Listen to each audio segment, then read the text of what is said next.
কিন্তু এই জিনিসটা লোকসভা ভোটের আগেও দেখেছিলাম, যে এই হাওড়া মেট্রোর উদ্বোধনটা, সেটা লোকসভা ভোটের আগে তখন আমরা দেখেছিলাম।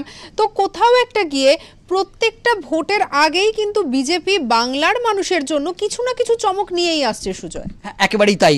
দেখো, লোকসভা নির্বাচনের সময়ও আমরা দেখেছি যখন কেন্দ্রীয় স্বরাষ্ট্রমন্ত্রী এসেছেন, তিনি কোনো একটা সরকারি কর্মসূচিতে তিনি যোগ দিয়েছেন, বড় উদাহরণ, সেটাও তিনি উদ্বোধন করেছেন।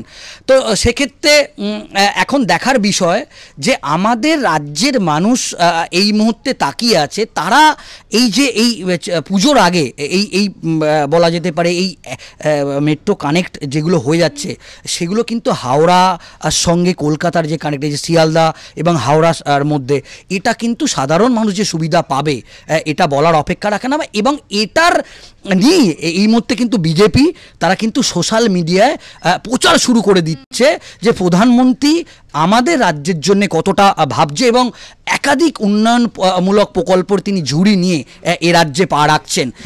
একেবারে সুজয়, অবশ্যই। তবে এরই পাশাপাশি এই যে আমরা যে রেল প্রকল্পের কথা বলছি, প্রধানমন্ত্রী নরেন্দ্র মোদী এবারে কিন্তু আরও একটা টুইট করেছে। এবার সেখানে এই যে মেট্রো রেলের যে নতুন নতুন যে সমস্ত লাইনগুলোর উদ্বোধন হচ্ছে, সেগুলো নিয়ে তিনি টুইট করেছেন। সেই টুইটটা এবার আপনারা দেখতে পাচ্ছেন। এই টুইটের মধ্যে দিয়ে দেখুন, প্রধানমন্ত্রী নরেন্দ্র মোদী লিখেছেন যে কলকাতার মানুষের মধ্যে আসার সুযোগ সবসময় আনন্দের, কারণ এই শহরের উন্নয়নের জন্য আমরা অত্যন্তভাবে প্রতিশ্রুতিবদ্ধ। আগামীকাল শহরের কর্মসূচিগুলিতে মূলত যোগাযোগের উপর দৃষ্টি নিবদ্ধ করব। যে মেট্রো পরিষেবাগুলির উদ্বোধন করা হবে তার মধ্যে রয়েছে নোয়াপাড়া জয়হিন্দ বিমানবন্দর, শিয়ালদা এসপ্ল্যানেড এবং বেলেঘাটা হেমন্ত মুখোপাধ্যায় রোড। তিনি আরও লিখেছেন যে বিমানবন্দরের সাথে আইটি হাব অঞ্চলগুলির যোগাযোগ উন্নত করা হবে। এটা কিন্তু ভীষণ গুরুত্বপূর্ণ। দেখো, এটা দীর্ঘদিন ধরেই কিন্তু গঙ্গার ওপারের যারা মানুষ, তাদের কিন্তু একটা অভিযোগ থাকে। এখন তো যেহেতু মূলত সমস্ত অফিসগুলো, বেশিরভাগ অফিসই শুধুমাত্র আইটি সেক্টর বলে নয়, সল্ট লেকে, যার ফলে একটা যাতায়াতের ক্ষেত্রে একটা বড়সড় সমস্যায় পড়তে হয়।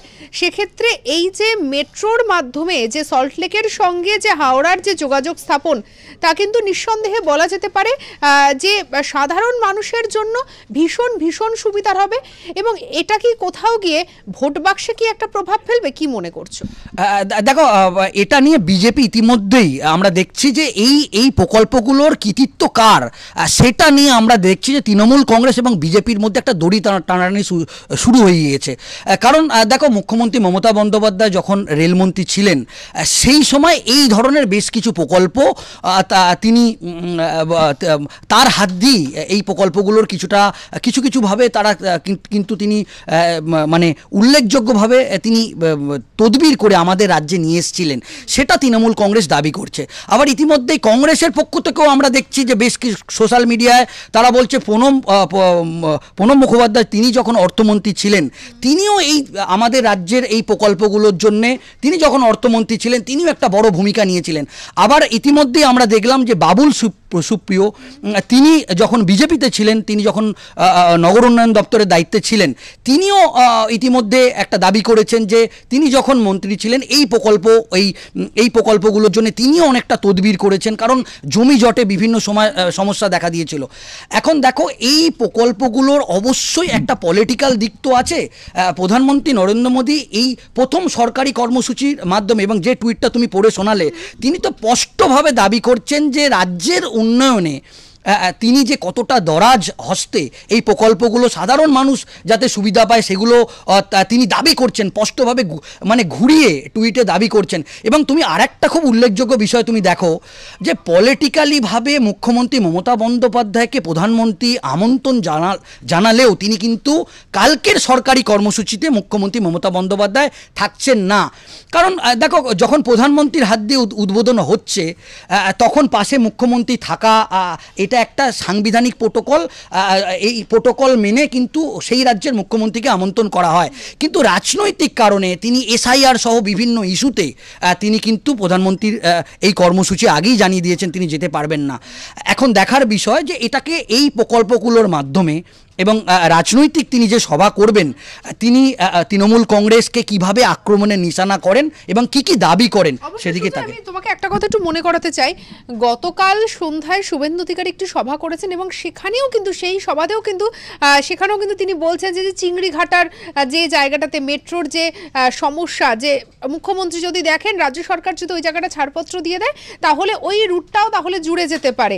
অর্থাৎ যতই দেখা যাচ্ছে যে সামনের দিকে আমরা এগোচ্ছি, মেট্রো রুটের উদ্বোধন হচ্ছে, বিজেপির কোর্টে খানিকটা বল আসছে, পাশাপাশি সেম ইস্যু নিয়ে তৃণমূল সরকারকেও কিন্তু কটাক্ষ করতে ছাড়ছে না বিজেপি।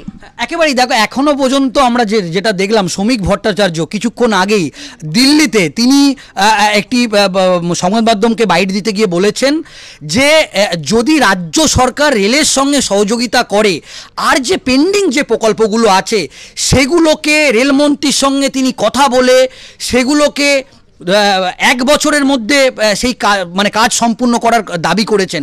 দেখো, তুমি নিশ্চয়ই জানো যে এয়ারপোর্ট থেকে বারাসাত, আবার বরানগর থেকে ব্যারাকপুর, মানে এই ধরনের আরও যে পেন্ডিং প্রকল্পগুলো পুরো কানেক্টটা, সেগুলো পাল্টা অভিযোগ বিজেপির পক্ষ থেকে এখনই করতে শুরু করা হয়েছে যে রাজ্য সরকার বিভিন্ন ইস্যু দেখিয়ে কেন্দ্রীয় সরকার বা রেলমন্ত্রককে জমি দিচ্ছে না, সেজন্যই এই প্রকল্পগুলো আটকে আছে। অন্যদিকে তৃণমূল কংগ্রেসের পক্ষ থেকে আবার পাল্টা অভিযোগ করা হচ্ছে যে রাজ্য সরকার তো সবসময় সাহায্য করছে। এই দেখো পাল্টা অভিযোগ, এবং তার পক্ষ থেকে আরেকটি এই পাল্টা অভিযোগ, দুপক্ষের মধ্যে এই অভিযোগ থাকবে। কিন্তু শহরবাসী এই কালকে প্রধানমন্ত্রীর হাত ধরে বলা যেতে পারে তিনি যেভাবে এই প্রকল্পগুলোর উদ্বোধন করবেন এবং উদ্বোধন করার ফলে পুজোর আগে শহরবাসীর কাছে একেবারে স্বস্তির খবর এটা বলাই যেতে পারে। অবশ্যই পুজোর আগে শহরবাসীর কাছে এটা একটা স্বস্তির খবর, সেটা কিন্তু বলা যেতেই পারে। কারণ পুজোর আগে এমন একটা জিনিস, এক কথায় বলা যেতে পারে, যখন আপনি শিয়ালদাতে ঠাকুর দেখবেন, আপনি যখন সন্তোষ মিত্র স্কোয়ারে যাবেন, আপনি যখন ওই এলাকা ঠাকুরগুলো দেখবেন, তখন সেই ভিড় ঠেলে হাওড়া অব্দি আস্তে আস্তে প্রত্যেকবার কিন্তু মানুষজন অভিযোগ করতে থাকেন যে ভীষণ কষ্ট হচ্ছে। কিন্তু এবারে মেট্রো কিন্তু একেবারে সেই জায়গাটাকে কিন্তু জুড়ে দিচ্ছে এবং সমস্যাটার কিন্তু সমাধান করে দিচ্ছে। এবং প্রধানমন্ত্রী নরেন্দ্র মোদীর হাত ধরে এই যে নতুন যে মেট্রো লাইনের যে উদ্বোধন, সেই উদ্বোধন বিজেপির কোর্টে যেমন একটা বল এনে দিচ্ছে, তেমন সাধারণ মানুষ ঠিক এই মেট্রো উদ্বোধনের পরে বিজেপি মুখী কতটা হচ্ছে ভোটের আগে, সেটাও কিন্তু একটা দেখার সুযোগ। হ্যাঁ, একেবারেই তাই। দেখো, ইতিমধ্যেই কিন্তু সোশ্যাল মিডিয়ায় বলা যেতে পারে এই রেল প্রকল্পের কৃতিত্ব কার সেটা নিয়ে কিন্তু রাজনৈতিকদের তরজা সেটা কিন্তু শুরু হয়ে গিয়েছে। সেক্ষেত্রে বিজেপি এখন একটা মডেল দেখাতে চাইছে 2026-এর বিধানসভা নির্বাচনের আগে। তারা ইতিমধ্যেই সোশ্যাল মিডিয়ায় প্রধানমন্ত্রী নরেন্দ্র মোদীর একেবারে ছবি দিয়ে 4টি যে প্রকল্পে, মানে 4টি রুটের যে রেল মেট্রো প্রকল্পের যে সূচনা, সেটার কৃতিত্ব প্রধানমন্ত্রী নরেন্দ্র মোদীর, এবং এই উন্নয়নের যে মডেল, সেই মডেলটা তারা সোশ্যাল মিডিয়ায় প্রচার করছে, ঢালাও প্রচার করছে যে, এবং এমনকি এটাও সোশ্যাল মিডিয়ায় বিজেপির পক্ষ থেকে লেখা হয়েছে, ডবল ইঞ্জিন সরকার, পশ্চিমবঙ্গে ডবল ইঞ্জিন সরকার দরকার।